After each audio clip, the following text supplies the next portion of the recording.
நேற்று சாயந்தரம் பார்த்தீங்கன்னா இருக்கிற காய்கறி எல்லாத்தையுமே அறுவடை பண்ணிடலான்ட்டு கிளம்பியாச்சுங்க. தக்காளி பார்த்தீங்கன்னா இந்த சீசன் என்னன்னே தெரியல, ரொம்ப சின்னதாக தான் வந்துட்டே இருக்குது. நாங்களும் மருந்தெல்லாம் எதுவுமே அடிக்கலைங்க. சரி இருக்கிற காயை கடைக்கு கேட்டாங்கன்னு சொல்லிட்டு பொறிச்சிட்டு இருந்தோம். ஒரு வாரமாக பார்த்தீங்கன்னா கடைக்கே கொண்டு போகல காய்கறி எதுவுமே. பக்கத்தில் கேட்குறவங்களுக்கு மட்டும் அப்பப்போ வேணுங்கிற அளவுக்கு மட்டும் பொறிச்சு கொடுத்துட்டு நாம்ளும் வீட்டு யூஸ்க்கு மட்டும் யூஸ் பண்ணிட்டு இருந்தேங்க. இங்கே பார்த்தீங்கன்னா பக்கத்தில் இருக்கவங்கலாம் கேட்டால் கொடுத்துட்டே தாங்க இருக்கோம். ஆனால் என்னன்னே தெரியல, இது பீக்கங்காய் சீசன் மாதிரி சும்மா பீக்கங்காய் பாருங்கள் ஒரு பக்கெட்டே ஆயிடுச்சு.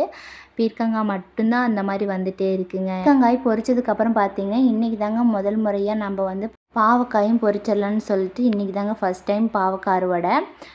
பாவக்காயை பார்த்ததும் எங்கேருந்து அந்த ரோஷன் வந்தாலும் தெரியல. கடைக்கு தானே கொடுத்து விடுறீங்க, நம்மளுக்குலாம் இல்லை, நெக்ஸ்ட் வீக் நாம் சமைச்சிக்கலாம், கடைக்கே கொடுத்து விடுங்க அம்மாயி அப்படின்னு சொல்லிட்டு இருந்தாங்க.